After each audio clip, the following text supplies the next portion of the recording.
The supper tray had been placed outside the door of the north dining room at precisely 7 o'clock every evening for 10 years, and in all that time, no member of the household staff had been permitted inside while the Duke of Carewell ate.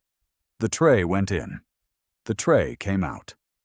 Whatever passed between the setting of silver and the return of empty plates was a matter known only to the room itself, to the fire in the grate, and to Edmund Halford, the 9th Duke of Carewell, who was 38 years old and had not invited a single soul to sit across from him at table since the winter of 1812.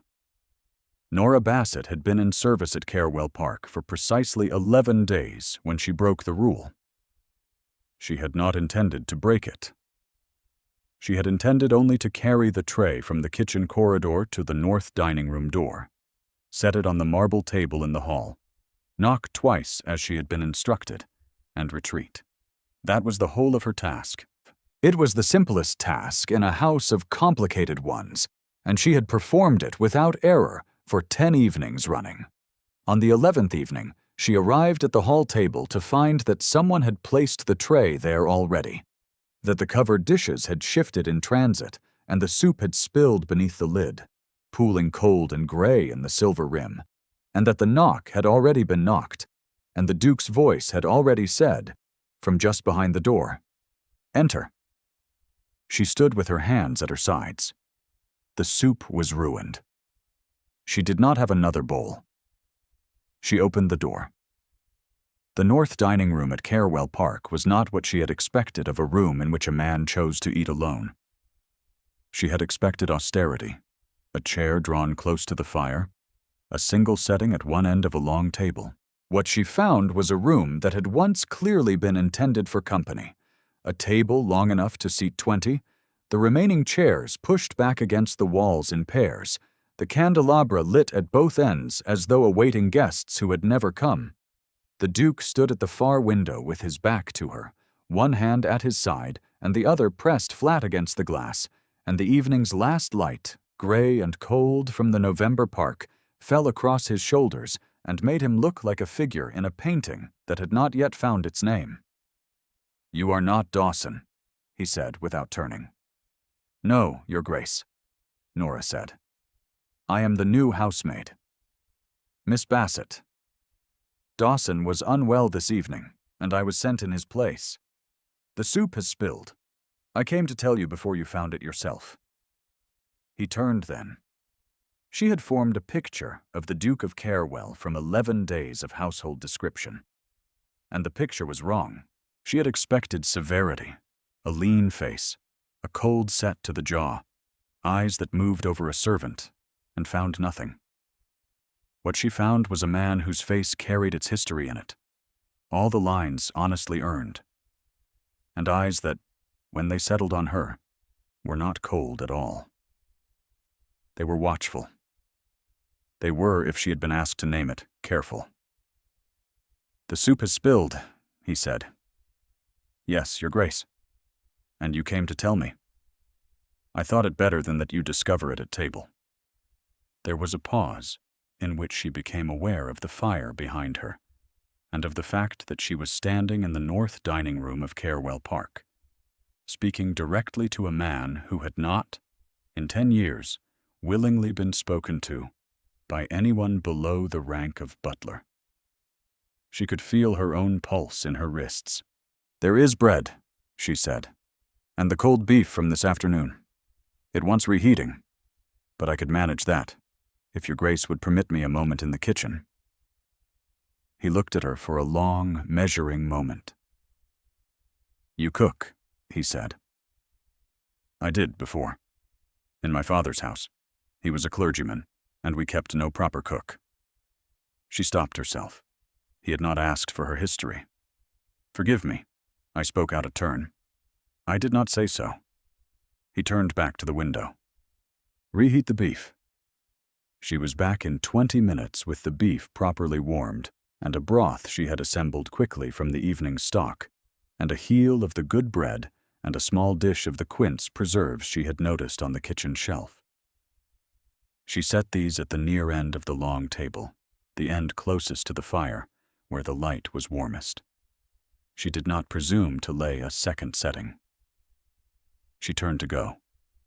"Miss Bassett," he said. She stopped. "The quince preserves are from the autumn's press. I had not asked for them." "No, Your Grace. I thought they might be welcome." He sat. He did not look at her again. She left him to his supper and walked back down the long corridor to the kitchen stairs. And her hands, she noticed when she reached the bottom, were steady. She had expected them to tremble. If you have ever known what it is to stand in a room that has not expected you, and to hold your ground there without apology, you may already sense what Nora Bassett understood in that corridor. Stay with her a little longer. Nora had come to Carewell Park in November of 1822 by way of the village registry in Ashwick, 4 miles east of the estate. She was 24, the youngest daughter of the Reverend Gerald Bassett, who had died in the September previous and left her a tidy set of bookshelves, a sum of money insufficient to live on for more than a year, and an education the hiring registries found entirely beside the point. She could read Greek, play the pianoforte, manage household accounts, and make a plain broth from very little. None of this had led to employment as a companion or governess. She was too young for the one, and the families who wanted the other had wanted references from houses she had never served in.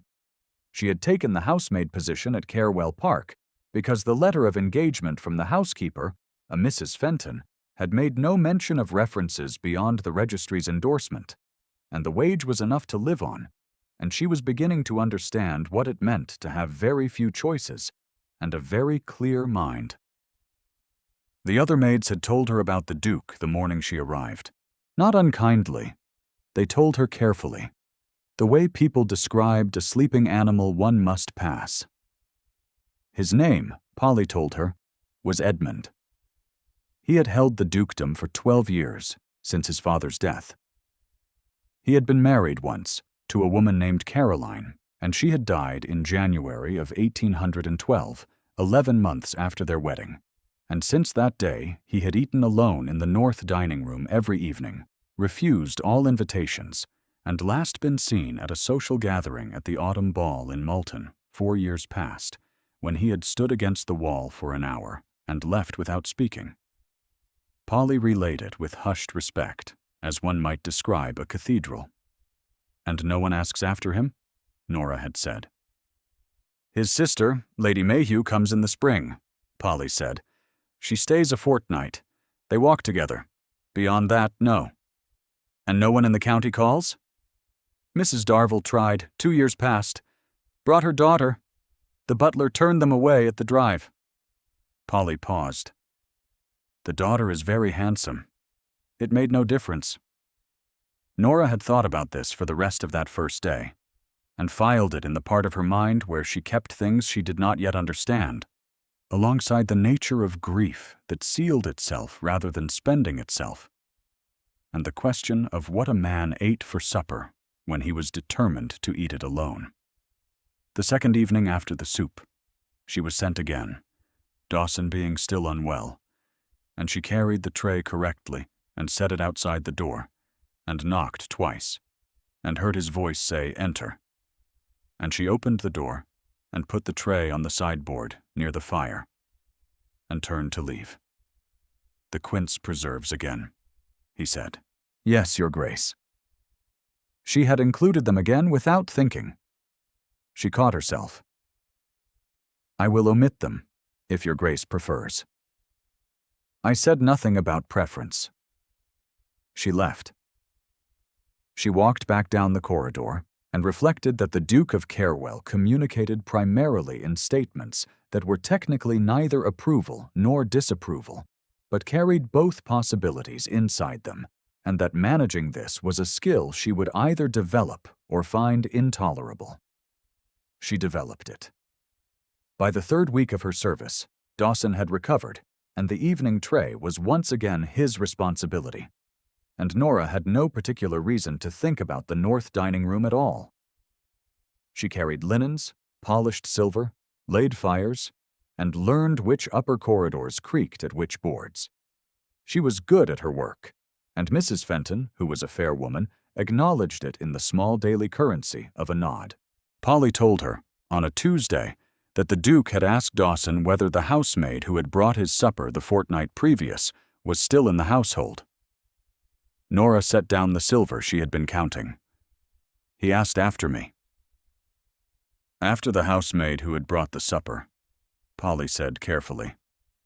Dawson was not certain it was you he meant, precisely. There was only one housemaid who brought the supper.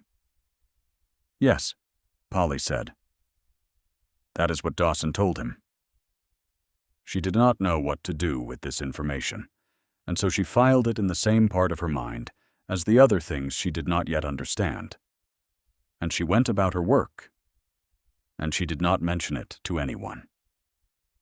3 evenings later, Mrs. Fenton knocked on Nora's door after the supper hour and told her that Dawson had strained his back on the coal scuttles and would be unable to carry the heavier loads for a fortnight, and that she was to resume the evening tray to the north dining room until he was recovered. Nora said, "Yes, Mrs. Fenton," and went. The 4th evening she brought the supper. She arrived to find that the Duke was not at the window and not at the table, but seated in the chair nearest the fire, a book open across his knee, a posture she had not expected of him. He looked, in that posture, less like the figure at the window, and more like a man who was simply reading, simply cold, simply present in his own house on a November evening. She set the tray on the sideboard. She arranged the dishes. She was about to withdraw when he said, without looking up from the book, "You added time." She stopped. "Your Grace?" "To the broth. There was time in it this evening." She had, in fact, added time and a small quantity of bay, because the stock had been thin, and she had wanted to correct it. She had not thought he would notice or care. "The stock wanted body," she said. "I hope it was not unwelcome." He turned a page. It was not. She stood for a moment in the warm proximity of the fire, with the smell of thyme still on her hands from the kitchen, and she was aware of his profile against the firelight. The line of his jaw, the set of his shoulders, the particular quality of a man who has learned to be very still in rooms that have been very long empty. Her heart, which she considered a generally sensible organ, did something she did not permit herself to name. She left. She did not mention the time to Polly. What the household knew, and what Nora was still learning, was that the Duke of Carewell was not cold in the way of men who have never been warm. He was cold in the way of men who have been warm and cannot remember how to permit it again, and the person who had made it safe had been in the ground for 10 years. His name had been in all the drawing rooms of the county for a decade, and the particular label that those drawing rooms had settled on for him was the Recluse of Carewell. And it was said with a kind of pitying satisfaction, as though a great estate and a great grief had together produced a man who was now simply an absence, a chair that remained empty at every table but his own. Nora heard this formulation for the first time from Mrs. Darvell herself, who called at the house on the 18th of November with her daughter, a Miss Philippa Darvell, who was 21 and very fair, and who stood in the entrance hall while her mother applied to the butler, a man named Grantley, for an audience with the Duke. Grantley refused, as he had clearly refused before, with a politeness so complete it had the character of a wall. "Mrs. Darvell said, in a voice not quite private enough for a hall with echoes, "The recluse will not see anyone. He never does. Philippa, it is quite hopeless. He has been hopeless since the wife died. 10 years of supper alone, and still no sense that he will ever be persuaded." Nora was crossing the hall with a pair of candlesticks, and she heard this, and she did not look up. And she went on her way. And she thought, persuaded to what? To cease grieving? To agree that 10 years was long enough? She did not think grief worked on that schedule. She did not think grief worked on any schedule that the county drawing rooms would find convenient. She placed this observation in the part of her mind where she kept the things she did not yet understand, and she carried the candlesticks to where they were needed. The evening she came closest to understanding what she was in the process of understanding was a Wednesday in early December. She brought the supper tray and found the fire burned very low, the coals nearly spent, and the Duke had not rung to have them attended to. She set the tray on the sideboard, and then she went to the coal box herself and built up the fire, because it was cold enough that the dishes would cool before he had finished, and she was not willing to bring him cold food. She did this quickly and without ceremony. When she straightened from the hearth, she found that he had set his book aside and was watching her. She did not startle.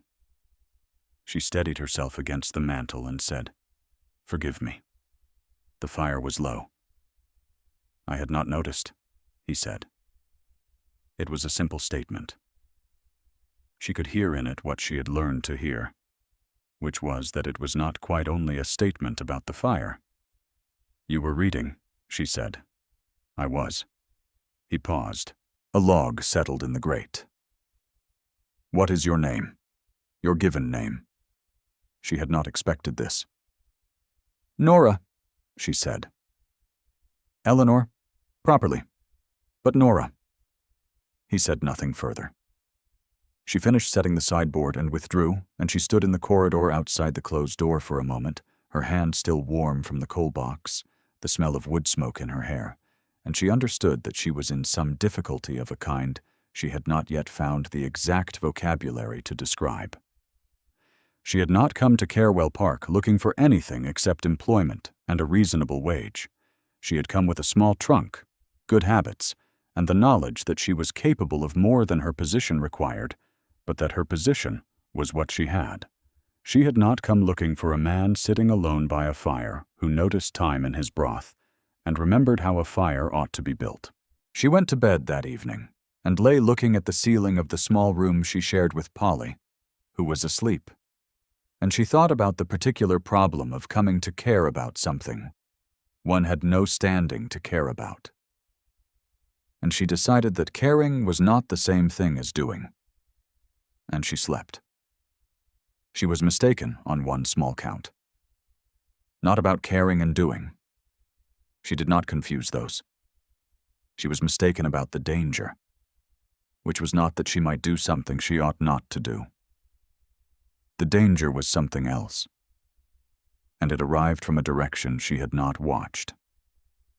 On the 15th of December, Lady Mayhew arrived. Nora had known she was coming.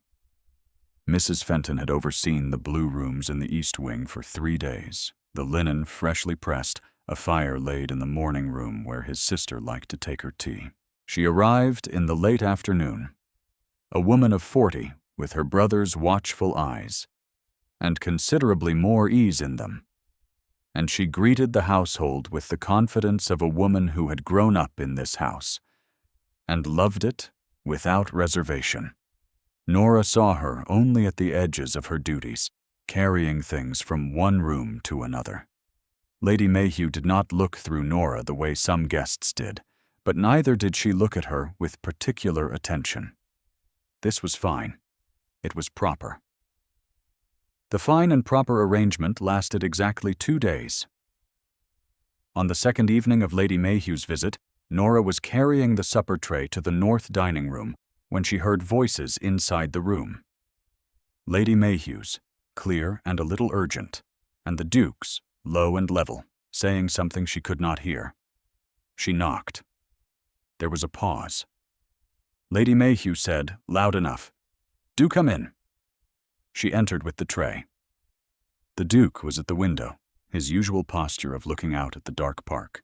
Lady Mayhew was seated at the near end of the table, and she watched Nora set the dishes with an attention that was not hostile and not warm, but simply very precise.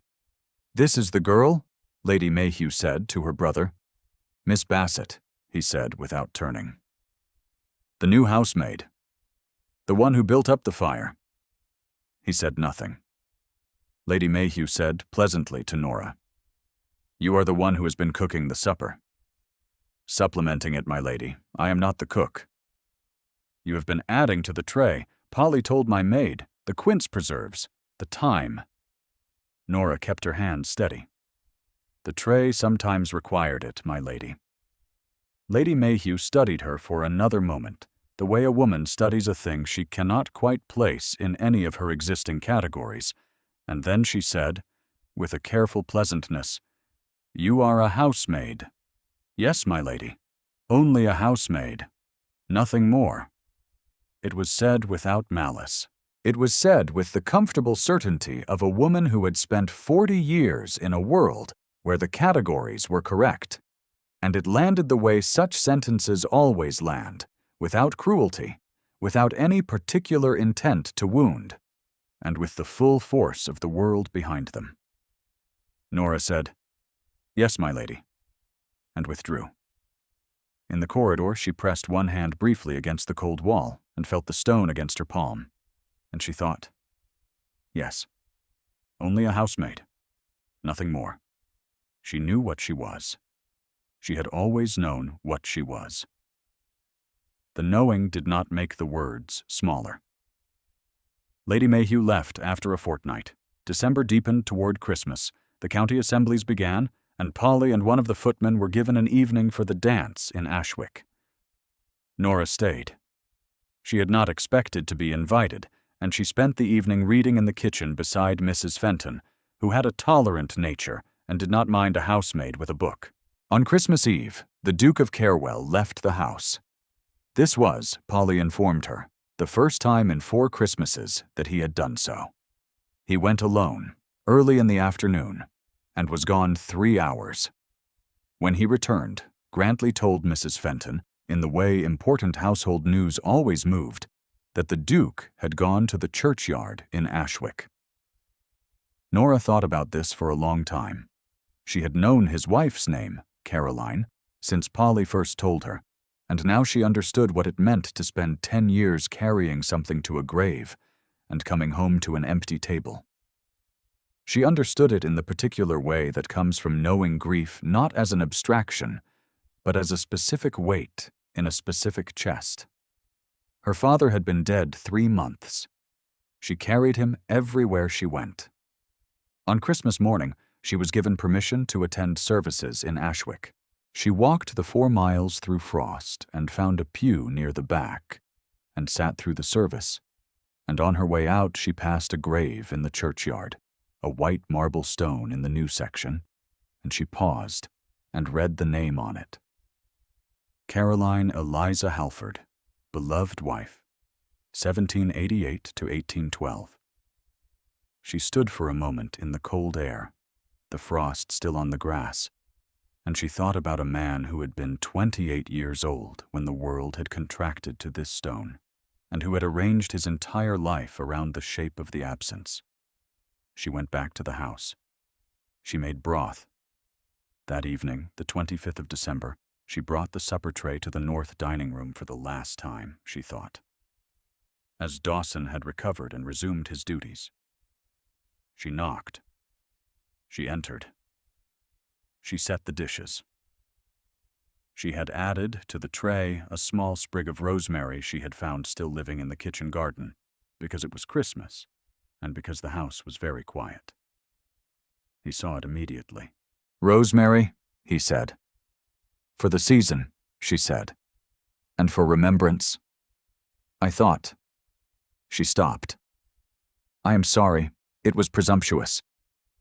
He had been standing, as he often stood, at the far end of the table, and he crossed the room toward her, not quickly, but with a directness she had not seen before, and he stopped 2 feet from her and looked at the sprig of rosemary she had laid beside the bread, and then he looked at her. "You knew," he said. "About your wife?" "Yes, Your Grace." "The household knows. I am sorry for your loss." She meant it in the plain, bodily way of someone who had recently suffered their own.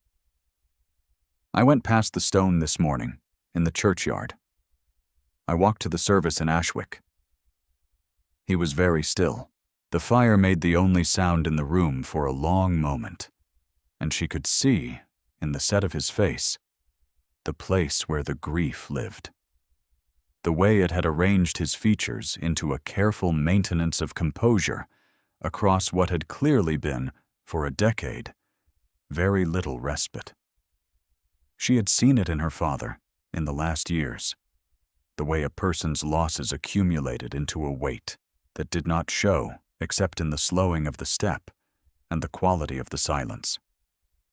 "You are very direct," he said at last.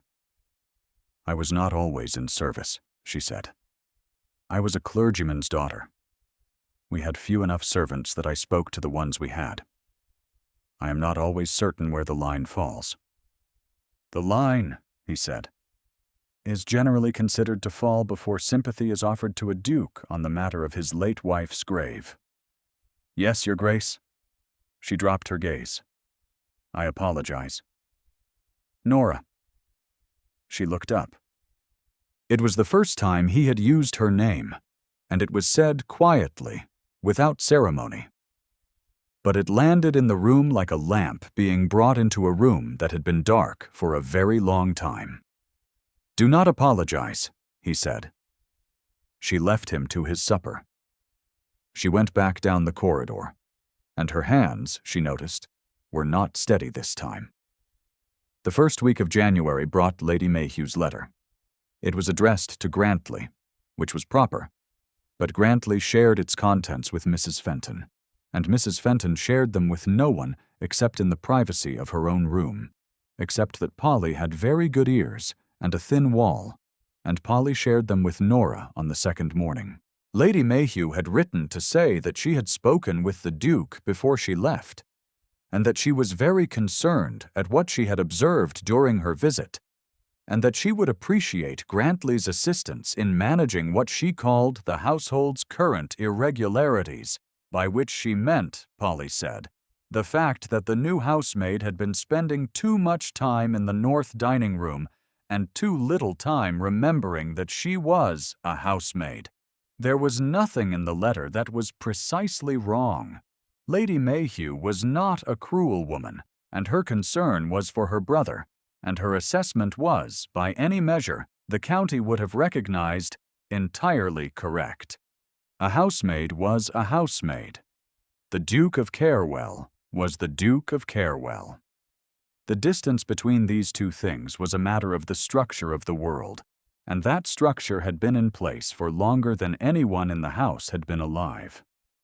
Nora read none of the letter herself. She heard it through Polly's account.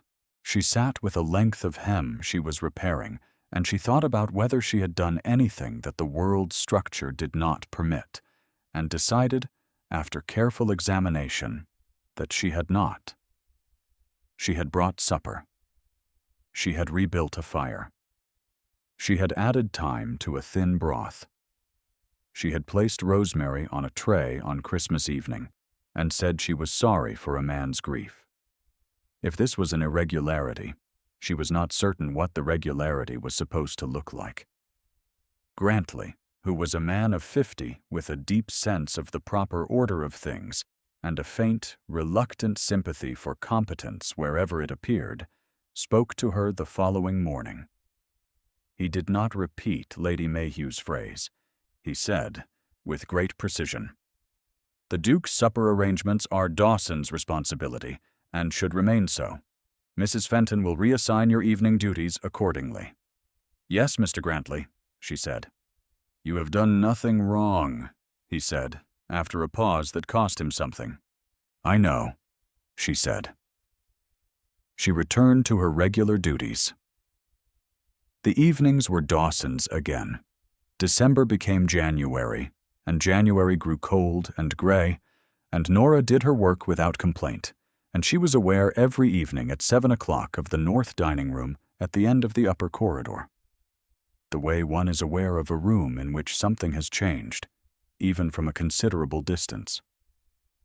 She had not expected to be spoken to again. She was wrong about this, also. It was the 3rd week of January, a Thursday, when she was sent to the north dining room to clean the grate before the Duke rose. She entered with her bucket and her brushes and began her work at the hearth, the coals cold and gray. She had been at it a quarter of an hour when the door opened and the Duke appeared in the doorway in his morning coat, with the look of a man who had been awake since well before the house stirred. "Miss Bassett," he said, "Your Grace." She stood, brushing the ash from her hands. "I will finish quickly and be out of your way." "I was not aware you had been removed from the evening duty," he said. She did not know how to answer this. She said carefully, "I was reassigned, Your Grace, to other tasks." "By whom?" She hesitated. She was not going to involve Grantley's name in a conversation that would put him in an awkward position. Grantley was a man doing his job and doing it honestly. "By the household arrangement," she said, which was as much of the truth as she could offer, without placing the cost on someone who did not deserve to bear it. He looked at her for a long moment. She held herself still under it, the ash bucket in her hand, the smell of cold char in her nose. His face, in the morning light, had the quality she had come to recognize, the particular patience of a man who had long since stopped expecting anything, and who was now, for the first time in some time, in the presence of a situation he had not arranged. "You said your father was a clergyman," he said. "Yes, Your Grace. He died in September. And before his death, you managed his household." "I did, for some years. My mother died when I was 12. "And you have no brothers?" "One. He is in the Navy. We do not correspond with regularity." She paused. "I did not expect you to have remembered." "I remember everything you have told me," he said.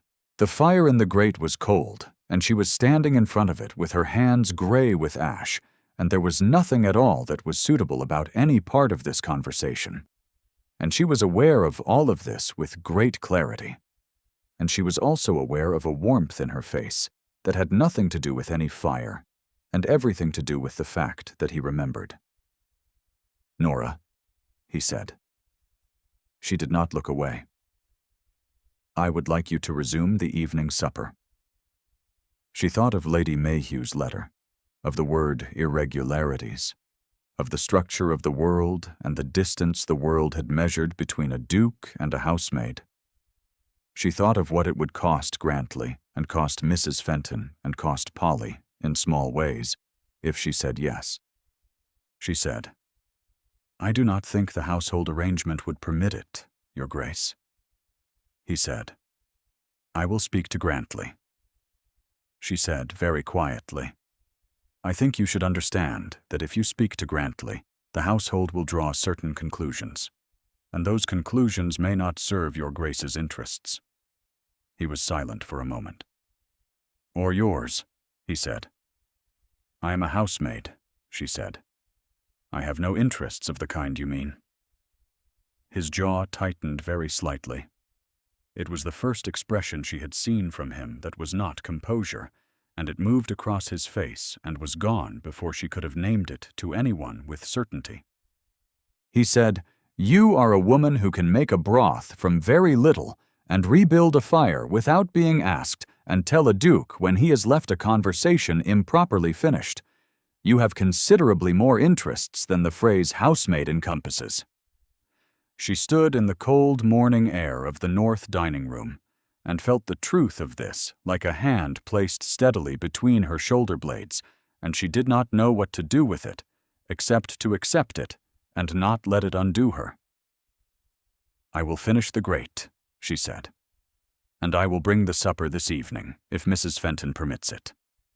He turned. "She will," he said, and left. She knelt at the cold hearth and continued her work, and she allowed herself for 3 full breaths to feel the weight of what had just been said, and what it might mean, and what she did not yet have the standing to permit herself to hope. Then she picked up the ash bucket and went back to her work. The supper resumed. The evenings returned to their shape. Only now the shape was different, and they both knew it. And neither of them named it directly, which was the only possible approach to a thing that had no proper name inside the categories the world provided. He began to speak to her. Not at length, not with any declaration of himself, but with the small opening movements of a man relearning conversation after long disuse. Carefully, attending to each exchange. He asked about the kitchen garden. He asked whether the library in the eastern wing was still kept in order.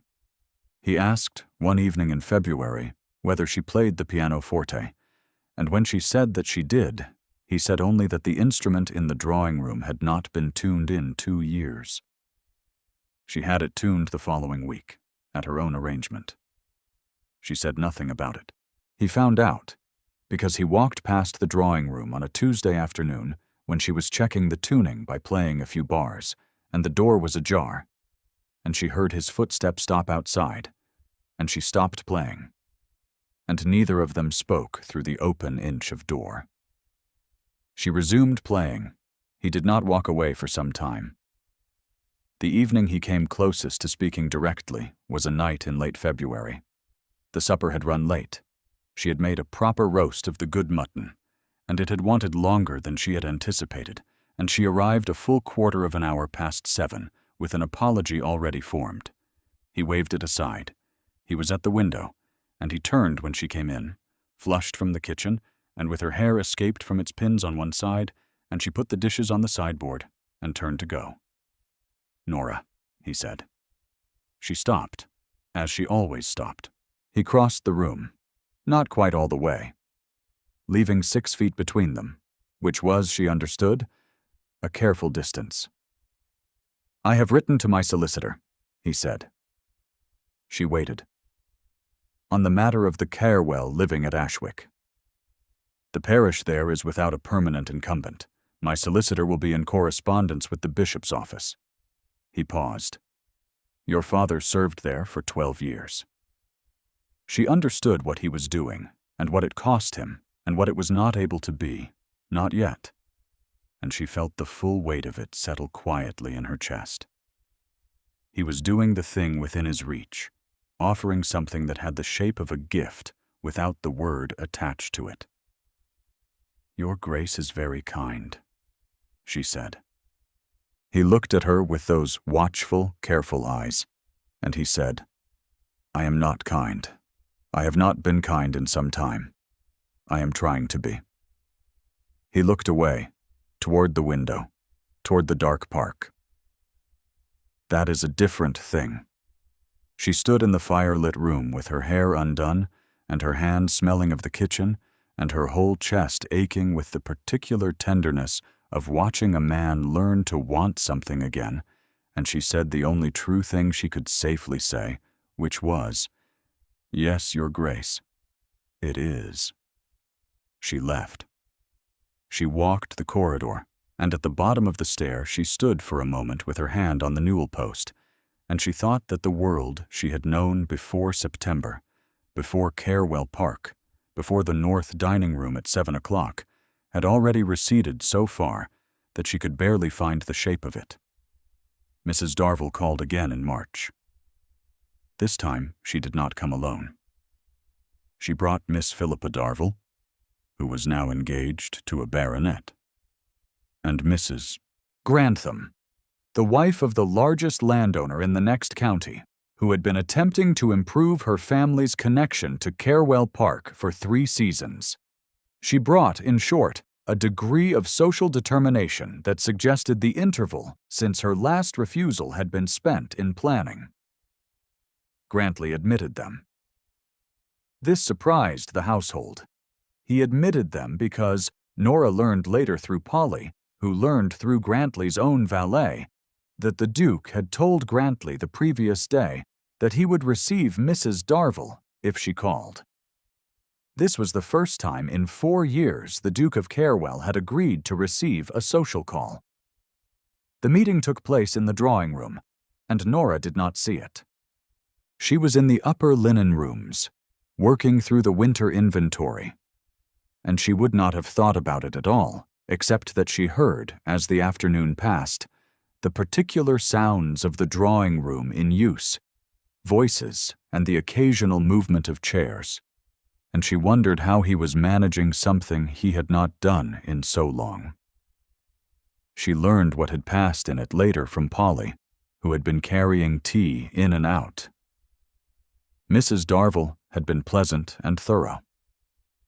She had spoken of the county connections and the spring assemblies and the upcoming subscription ball in Malton, and she had twice mentioned, in different arrangements of the same sentence, that the Duke must be very lonely in so large a house, and that there remained many excellent unattached young women of good family who would do credit to a house like Carewell. The Duke had been, Polly reported, entirely courteous, which was what made what followed so noticeable. Mrs.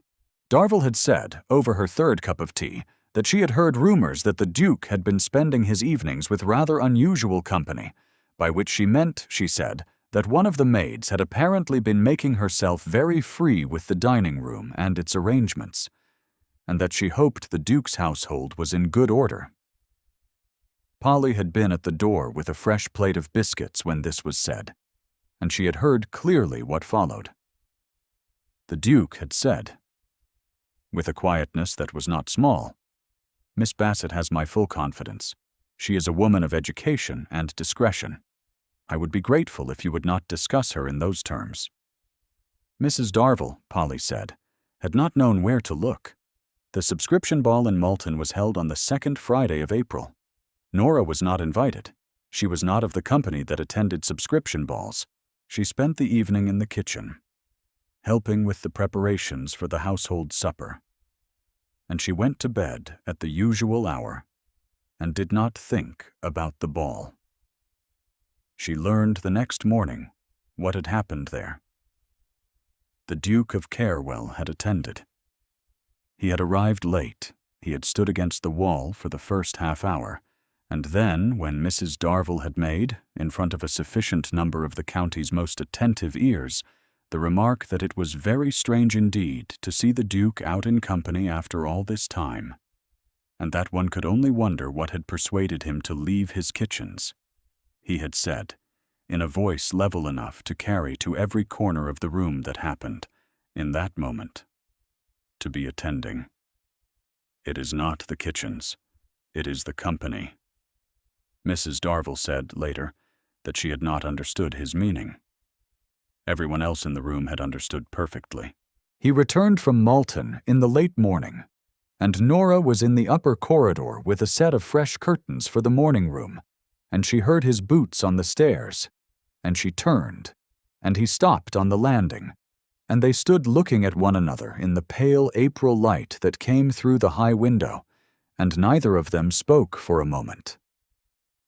Then he said, "I was asked, last evening, whether there was a specific reason I had come."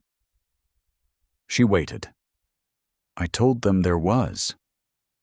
She stood with the curtains folded over her arm and her heart in her throat, and she said, "What reason did you give, Your Grace?" He said, "Nora, I gave your name." The landing was very quiet. The April light was soft and honest, and it fell across his face and showed her what he looked like when he was not managing his expression, when he had let the 10 years' worth of careful composure come briefly undone. And what she saw there was not grandeur, and not rank, and not the 9th Duke of Carewell, but simply a man who had loved someone and lost her, and had carried the loss until it had become the whole architecture of his life, and who was now, in the pale morning light of a back landing with a housemaid holding curtains, deciding to build something different. She said, "You cannot." He said, "I am aware of what the world will say." "I am a housemaid," she said. "I am not equal to this." "You are," he said steadily. "The only person in this house who builds the fire before being asked, adds time to a thin broth, places rosemary on a tray for the sake of remembrance, and tells me the truth when telling the truth costs something. You are precisely equal to this. A pause. The question is whether you are willing. She looked at him for a long time. The curtains were very heavy in her arms. She said, "You have been alone for a very long time." "Yes," he said. "I do not want to be a remedy for loneliness. I want to be a choice." His face changed. Something in the careful maintenance of it shifted, quietly, entirely. He said, "Nora, you are the only choice I have made in 10 years. She set the curtains on the window seat. She did not think about what any of this meant in terms of the world's categories. She thought only of the morning in November when she had opened the door of a room she had not been expected in, and of a man at a window who had not been expected to notice her, and of 10 years that had contracted to one empty table and had, against all probability, produced this landing, and this man, and this particular quality of choice. She said, "Yes." The word was small. It landed in the April morning like a coin dropped into still water, and the circles it made moved outward. By May, the county had formed its opinion.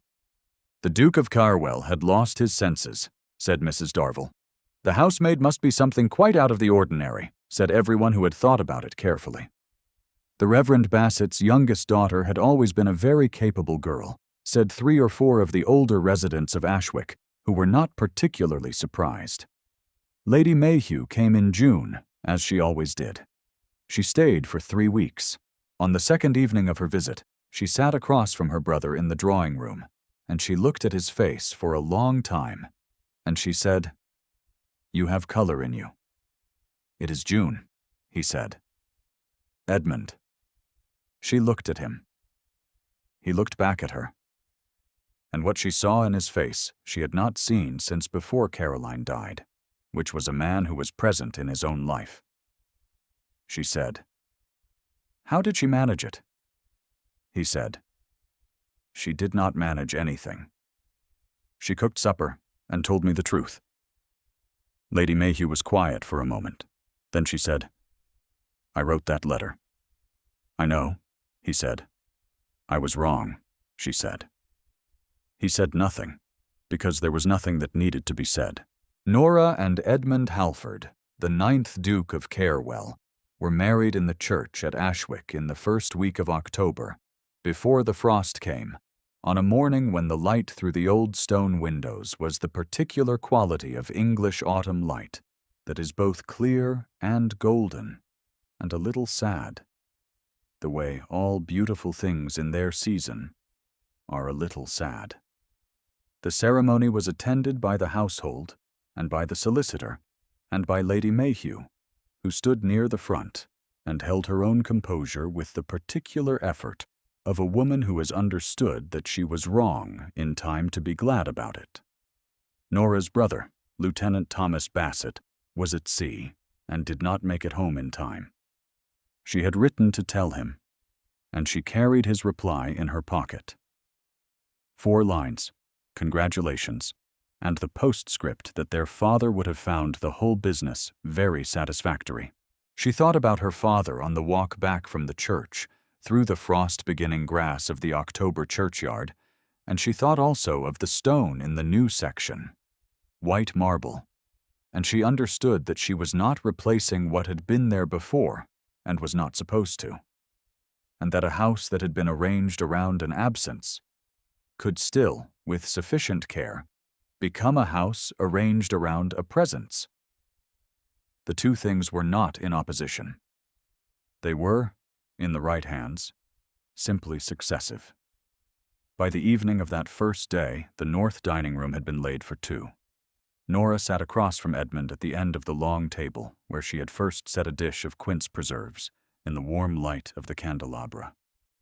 And she watched his face in the firelight, and she thought that grief was a room one carried inside oneself, not a room one locked, and that the difference between those two things was whether one could still let another person stand beside you in it. She had rebuilt the fire in this room many times now. She would build it many times more. He looked at her across the table, and some expression moved through his face that she had learned, in the months between November and October, to read without effort. The particular quality of a man who had expected nothing and found something, and was not yet entirely accustomed to the fact of it. She passed him the quince preserves. He took them, and the corner of his mouth moved, just slightly, and she thought, There it was. The warmth that had never been gone, only banked, like a fire waiting to be built back up by someone who knew how. The candles burned in the north dining room. The October dark settled against the windows. The long table, which had been laid for 20 and used by one for 10 years, was laid for 2 this evening, and for all the evenings that followed it, and a small sprig of rosemary sat in a narrow glass vase between the salt cellar and the bread, for remembrance, for the season, because she had put it there. She had put it there for herself, this time, and for him, and for everything they were bringing with them into the warmth. Thank you for sitting at this table with them. If Nora's story stayed with you, tell us which moment held you longest.